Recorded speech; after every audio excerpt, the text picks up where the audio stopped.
Hi, everybody. Thank you for tuning in today. We live in a world that can feel overwhelming, so much noise, so many demands, and it's easy to feel disconnected from others. But here's the truth. God has given us a powerful gift, compassion. Just like Jesus, we can choose to reach out, lift others up, and make an impact on the world around us. Today, I want to share 5 simple ways we can follow Jesus' example of compassion and make a real difference. When Jesus looked at people, he didn't just see the outside, he saw their hearts. He looked beyond their flaws and saw their potential. You remember the story of Zacchaeus, that tax collector? People thought he was nothing but a crook, but Jesus saw a man in need of love and purpose. He didn't see who Zacchaeus was, he saw who he could be. Imagine if we took time each day to look at people around us with those same eyes, to see their potential, not just their struggles. When we start looking at others with love, we open the door for compassion to flow. So many times, friends, people just need someone who's willing to listen. I've heard it said that listening is one of the purest forms of compassion. Jesus always listened to people, whether it was the woman at the well who had been rejected by so many, or the blind beggar crying out by the roadside. He didn't rush. He didn't interrupt. He let them pour out their hearts. You never know the difference you can make by just being present, showing someone that their story matters. So, let's slow down, put our phones away, and really listen. Compassion isn't just a feeling, it's an action.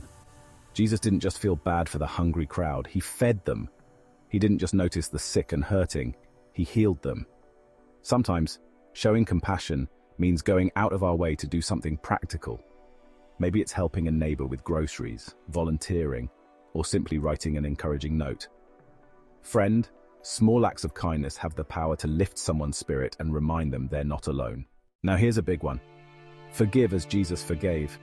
Sometimes we withhold compassion because we're holding on to judgment, but Jesus showed us that compassion goes hand in hand with forgiveness. Remember the woman caught in adultery? People were ready to condemn her, but Jesus forgave her and lifted her up. He showed her compassion when she least expected it. Maybe there's someone in your life who's let you down, who's caused hurt. When we choose forgiveness over judgment, we free ourselves to live with open hearts and share true compassion. Friends, Jesus often went off by himself to pray, and that's where his strength and compassion were renewed. When we ask God to help us see others through his eyes, he fills us with a heart of compassion. Sometimes we need to take a moment in prayer and ask, God, help me to see others the way you do. Help me to be your hands and feet today. That simple prayer can shift our focus, open our hearts, and remind us that we're not alone in this journey. God's love flows through us when we stay connected to him. My friend, the world needs more compassion. It's one of the most powerful ways we can show God's love. When we see others through Jesus' eyes, listen with open hearts, take action, choose forgiveness, and pray for compassion, we're following his example. And I believe that when we do, we'll see miracles in our lives and the lives of those around us. Let's go out today and be the light, be the compassion, be the love that this world so desperately needs. Thank you for spending this time with me today. If you found this message uplifting, be sure to like, subscribe, and share it with someone who might need a little encouragement. Remember, God loves you, and he's got incredible plans for you. Until next time, keep showing compassion and keep spreading love. God bless you.